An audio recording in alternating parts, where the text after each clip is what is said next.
Ismim Laylo. Hayotimda judayam esda qolarli xotira qolgan. Dadam vafot etganlaridan keyin onam ikkinchi marta turmushga chiqdi va u kishini bizanikiga ichki kuyov bo'lib keldi. Onam shu endi sani dadang bo'ladi. Dada deysan dedilar. Xo'p deb o'z dadamdek qabul qildim. Onam bog'chada tarbiyachi bo'lib ishlaydilar. Lekin u ikkinchi dadam hech joyda ishlamasdilar. Uyda mol boqib yurardilar. Hayvonlarga rosa qiziqardilar. Onam shu insonni sevib turmush qurgandilar. Onam ikkinchi eriga tekkanlarida men 14 yosh qizcha edim. Oradan yillar o'tdi. Men 11-sinf bo'ldim. Bir kuni onam ishga ketgan ekanlar. Men maktabdan keldim. Keldingmi, ona qizim? Dedilar o'gay dadam. Ha dadajon, keldim. Rosa charchadim dedim. Ha, kiyimlaringni alishtirib, ovqat qil. Oying kechga charchab keladi dedilar. Xo'p deb ovqat qildim. Qaydandir sal ichgan ekanlar. Qizim, kel oldimga. Sanda gapim bor dedilar. Labbay dadajon deb oldilarga keldim. Burdan menga tashlanib ketdi. Men baqirdim. Nimaga bunday qilyapsiz dada? Desam, qizim, sen bilan dam olmoqchiman. Faqat oying kelsa aytmaysan deb rosa quchoqladi. Baqirdim. Og'zimni yopdi qo'li bilan. O'shanda meni qutqaradigan hech kim yo'q edi. Hamma joyimdan pashalab kiyimlarimni yecha boshladi. Erkak odam baribir kuchim yetmadi. Qo'lidan tishlab oldim. Yuzimga bir tarsaki tushirdi. Yonida qanaqadir ipi bar ekan. Qo'limni bo'ylab tashladi. Og'zimga latta tiqib qo'ydi-da, shu harom ishni qildi. Qizligimdan ayrilib qoldim. Judayam yig'ladim.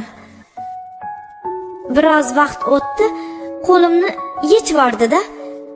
Agar onangga aytsang, seni o'ldiraman deb qo'rqitdi. Kech bo'ldi. Onam keldilar. Yuzlarim qizarib ketganini ko'rdi-da, "Senga nima qildi qizim?" dedi. Aytolmadim, qo'rqdim. Aytishga hech narsa qilgani yo'q deb aldadim onamni. Aytishga qo'rqdim. Agar aytsam, meni o'ldirardi. Hayotda judayam qo'rqoq qiz edim. Keyin o'gay dadam ichkilikka berilib qoldi. Har kun ichib kelib meni majburlayverdi. Aslo onamga ayta olmasdim. Oradan 5 oy o'tdi. Oxiri shu ishni qilishni xohla boshladim. O'rganib qolgan ekanman. Maktabni bitirdim. Sinfdoshlarim erga tegib ketaverdi. Rosa havas qilardim men ham. Oq ko'ylak kiyishdi. Lekin afsus, iloji yo'q edi. Nomusimga o'gay dadam tegib qo'ygandi. Uyimizga sovchi kelishdi boshladi. Shunaqa yaxshi joylardan keldi. Shu aybim tufayli erga tegolmasdim. Qo'rqardim erga teggani. To'ydan keyin erimni yuzini oqlay olmasligimni bilardim. Oradan 3 yil o'tdi. O'gay dadamdan homilador bo'lib qoldim. Hech kimga ayta olmasdim. Onam bilsalar meni o'ldiradilar deb ayta olmadim. Onamga ham. Oradan 5 oy o'tdi. Ancha qornim bilinib qolgandi. Onam, "Nimaga qorning katta bo'lib boryapti? Tinchlikmi? Biror ishni boshlamadingmi? Meni sharmanda qilmaysanmi?" dedilar. Shokka tushdim. Nima deyishni bilmay qoldim. "Yur, doktorga olib borib tekshirtiraychi" dedilar. Yo'q deya olmasdim. "Xo'p, boraman" dedim. Ilojim yo'q edi. Bormasligim iloji yo'q. Borishga majbur bo'ldim. "Ertalab bo'lsin, boramiz" dedilar onam. "Xo'p" dedim. Kechqurun o'yladim, nima qilsam ekan deb. Oxiri pasportimni oldimda uydan chiqib ketishga majbur bo'ldim. Toshkentga bordim.